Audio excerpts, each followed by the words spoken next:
Hey guys, welcome back to Film Title. Today we'll talk about two of the most insane moments on Dr. Pimple Popper. Let's head into it. Number 1. A lumpy old lipoma. And I looked in the mirror and there was a small knot about that big. Inoki, a 51-year-old Sacramento resident who lives with his wife and children, first saw the lump 8 or 9 years ago when it was roughly the size of a golf ball. He figured the bump would go away on its own, so he left it alone. Then according to Inoki, it grew to the size of a softball that would appear to viewers to be far larger, like a melon. Lipomas are fat-filled growths that reside between a person's muscle layer and skin layer, were featured in the first 2 episodes of Dr. Pimple Popper Season 3, and the 3rd episode was no exception. Sandra Lee treated a man named Inoki who had a big lipoma linked to his upper right arm during the 43-minute episode. Inoki, a Fijian native, was unable to pursue his favorite activity, Fijian traditional dancing, due to the magnitude of the growth. "It hurts my shoulder, and it bothers me emotionally, but I know there's nothing I can do about it," he explained, adding that he instead supports his community by teaching younger people how to dance. Inoki saw a few different physicians over the years regarding the bulge, and while none of them could diagnose him, they all warned him that it could be cancerous. Inoki, on the other hand, was never given a biopsy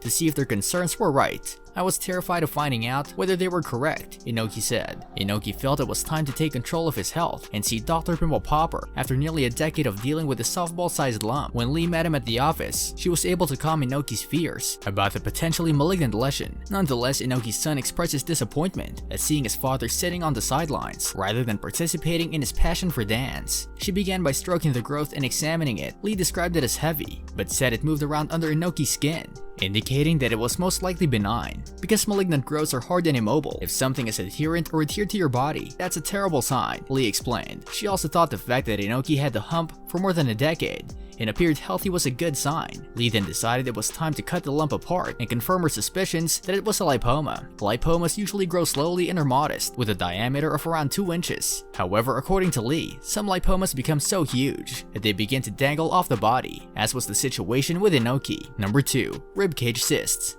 I'm losing my squeezing, girls.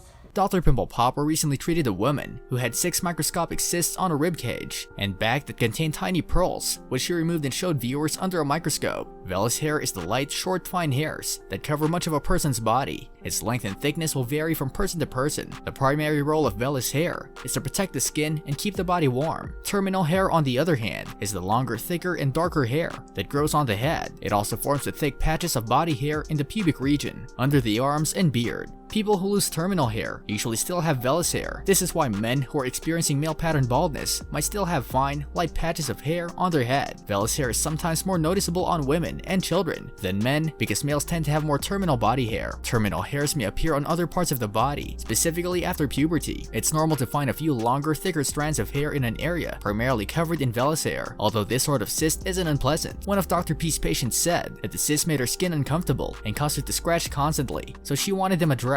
Lee began by injecting a numbing solution near each cyst. Lee was able to use her fingers to squeeze both corners of each cyst after making a little incision on top of each cyst, and the pearls smoothly emerged out of the patient's skin. Multiple pearls were found in some of the cysts. "It's like we're looking for diamonds," Lee said to her patient as she gathered pearls to examine under a microscope later. Lee demonstrated how the practically undetectable vellus hairs become entangled in the pearls and block the skin under the microscope. She then extracted little pearls from the cysts with a small blade and her fingers. Eruptive vellus hair cysts become irritated and protrude from the skin due to the buildup of these pearls. According to Lee, this sort of cyst is prone to regrowth, hence extraction is the best treatment option. This brings us to the end of our video. I hope you enjoyed it. Hit like if you did, and don't forget to subscribe to our channel so that you don't miss any of our videos in the future. Also, watch the 2 videos that are on your screen because I'm sure you'll love them. With that, I'll see you in the next video.